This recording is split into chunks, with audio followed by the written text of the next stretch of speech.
In headlines, Prime Minister Abiy says Ethiopia enters new era of transformation with Ogaden energy and industrial projects.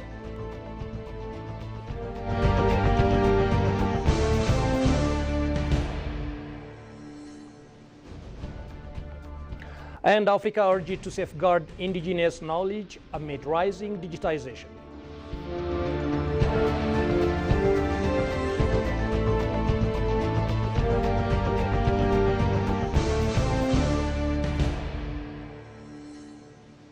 Hello, this is ABC World, the voice of Pan-Africanism. I'm Santayo Tamarat with the news. Do stay tuned.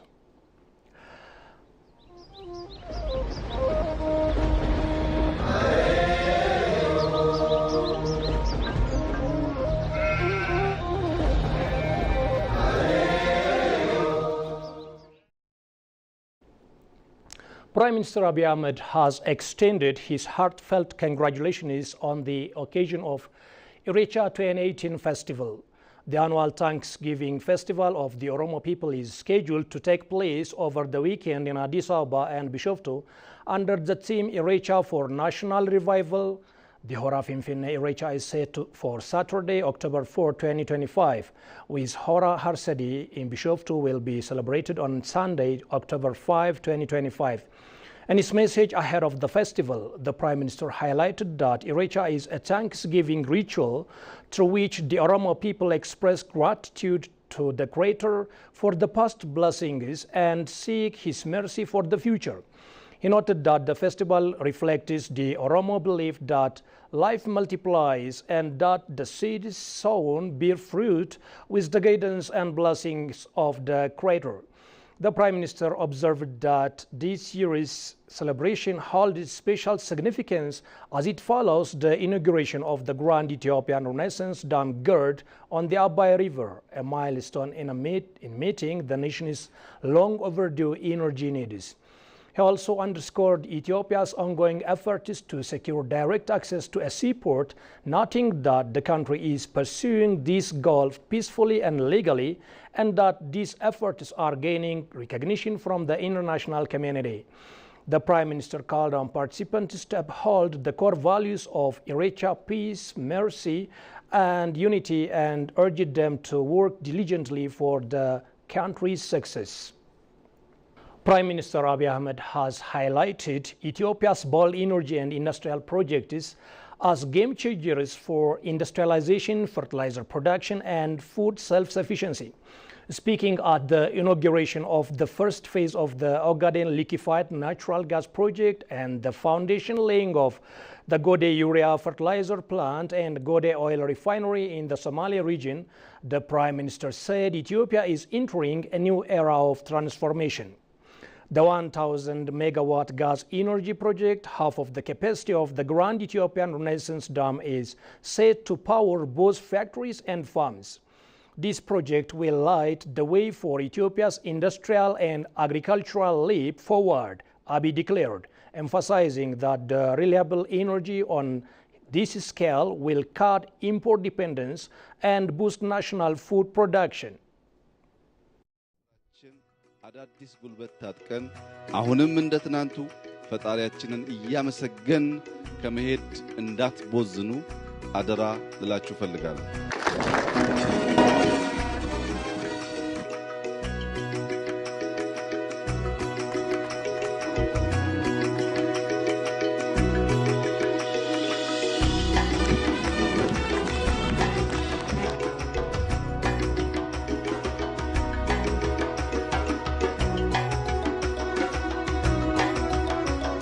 በእርግጠኝነት ለኢትዮጵያ ሕዝብ ማረጋገጥ የምወደው ዛሬ ያየናቸው ፕሮጀክቶች 3 ዓመት ባልበለጠ ጊዜ ውስጥ ፈጽመን እንደተለመደው ሪቫን እንቆርጣለን።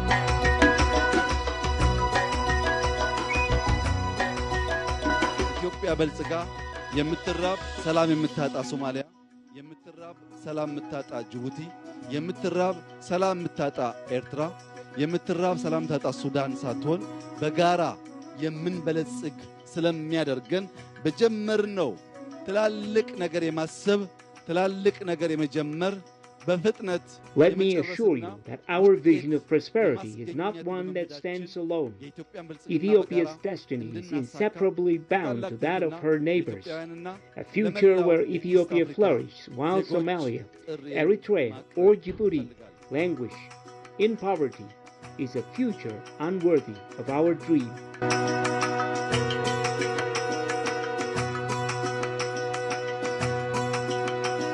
መከናወን እንደሚቻል ያልተቀበሉ አሳክተን ስላሳየን ማየት ማመን ነው እንደሚባለው ፓርላማው ድጋሚ ከመከፈቱ በፊት የጋዝ ፕሮጀክታችን ተጠናቆ እንገናኛለን ባልነው ልክ አጠናቀናልና እስካሁን ማየት የተሳናችሁ የተሰወረባችሁ ንቁ፣ ጊዜ እንዳያልፈባችሁ። እኛን ማንም ሊያቆመን አይችልም።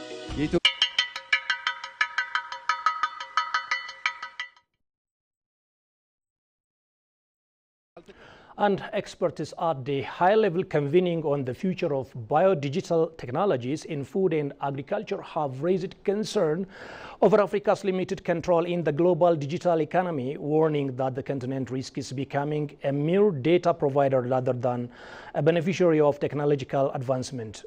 The meeting, jointly organized by ATC Group, the Alliance for Food Sovereignty in Africa, and other partners, brought together activists, scholars, and development partners to critically assess the impact of digitalization on agriculture and food systems. Briefing journalists here in Addis Ababa today, experts said strengthening local control over technology and data is imperative. Who is developing this technology? For what purpose? Who owns it? What is the space for farmers, for local communities? Especially for countries like Ethiopia and Africa. The technology that is being created, is that fusion between the two, is not useful to us yet. A typical example would be gene-edited crops. For this continent, there is a need for very strong informed regulations then to ensure that first that we are using the precautionary principles that are very fundamental in preventing what may happen to our continent in very soon. Because actually, if you look at all the cables surrounding this continent, all the data centers that have been described by Jim. And digital solutions and interventionists must consider local agroecology, demographic characteristics, and farming practices. More and more people around the world are using artificial intelligence tools like ChatGPT or so-called generative AI to write things, to make video, to make media. We're seeing a number of very serious social and in fact, environmental issues emerging that society and governments are now having to deal with. The AI tools, whether it's ChatGPT or other tools, require incredible amounts of continual data. And at this point, these companies have pretty much used up all the data that's available and they're trying to find new data.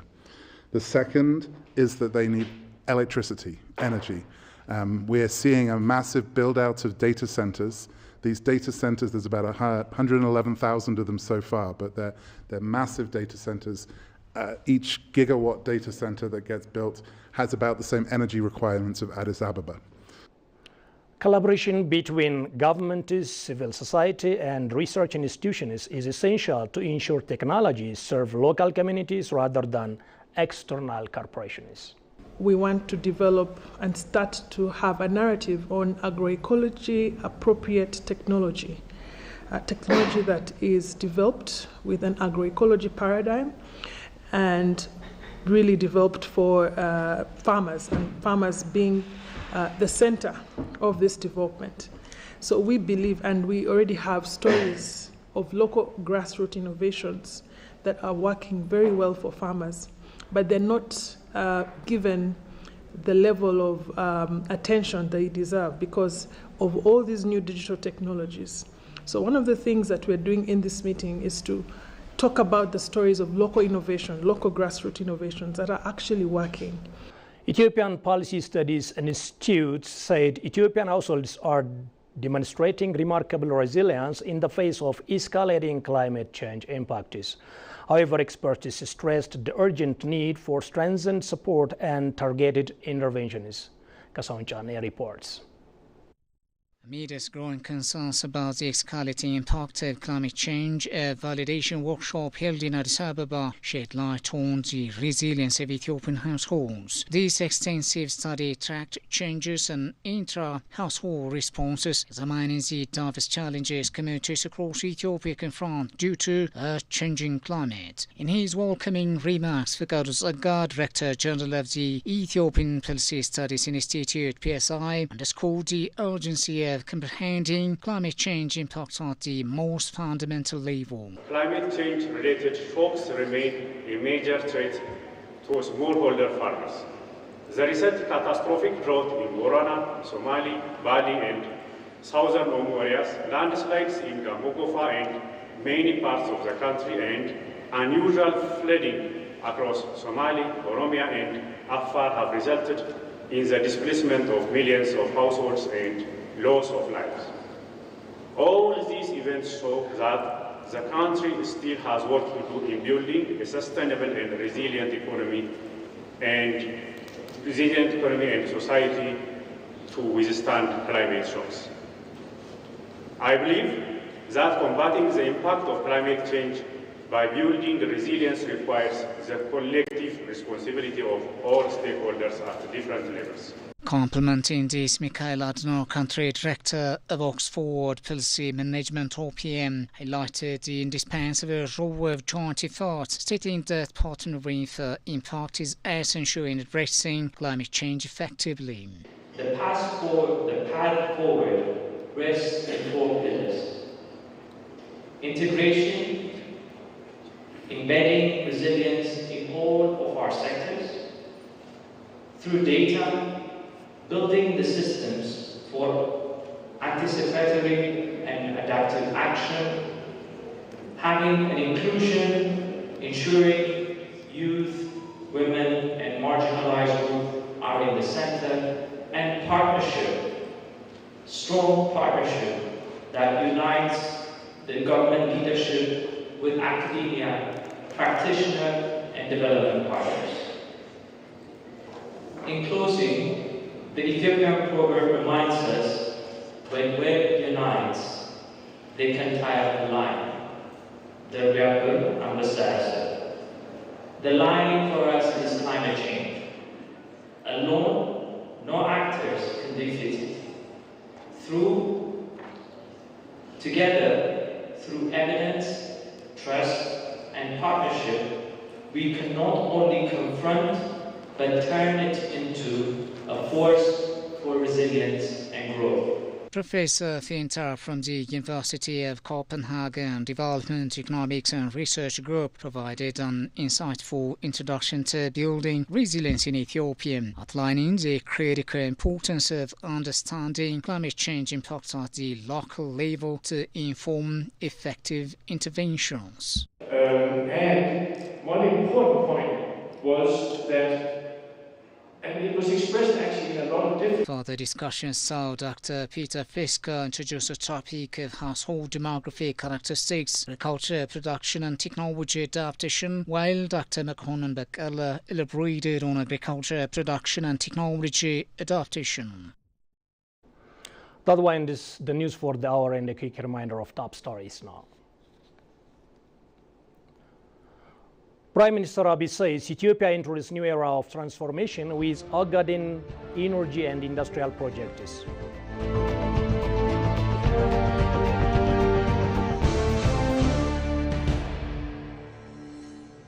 And Africa urged to safeguard indigenous knowledge amid rising digitization.